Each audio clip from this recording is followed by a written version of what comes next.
All right, we're going to talk about magnetizing a penitent engine.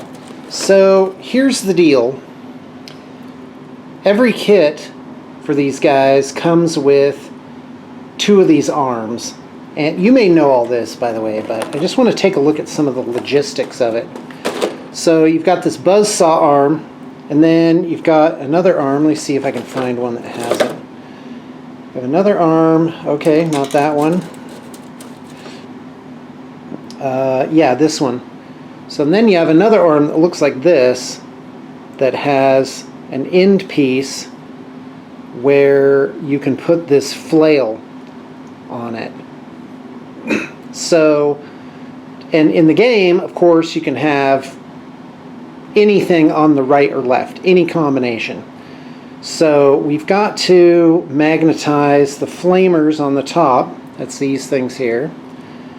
And also the heavy bolters. The only problem with the heavy bolters is they have three parts. They have the bolter part, this magazine, and also like an ammo box. And I think we can glue that all together in one piece and just magnetize the piece onto the arm. The problem is the melee weapons, that you'd have to magnetize the whole arms.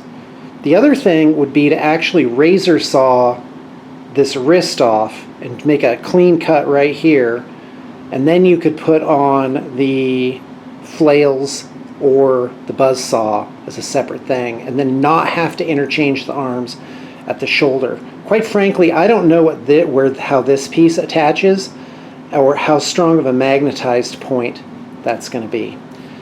Saying that we could do it was based on me just asking one of my assemblers if he thought it was possible based on his experience assembling these models. So maybe he didn't remember it right. I really don't know. So to me it's, okay, so that's subject one, physically how to do it.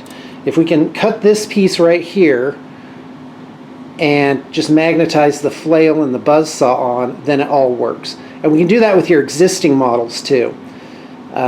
We can just get a razor saw in there and then implant a magnet. And there might be a little bit of space. We might either drill in a 16th inch magnet, and that has the disadvantage that it's not as strong of a bond. I mean, it'll hold it on, but you know, if you shook the model, it might fall off.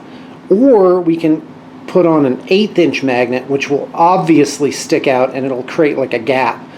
But once it's painted, and I'm assuming, by the way, that we're doing only the assembly.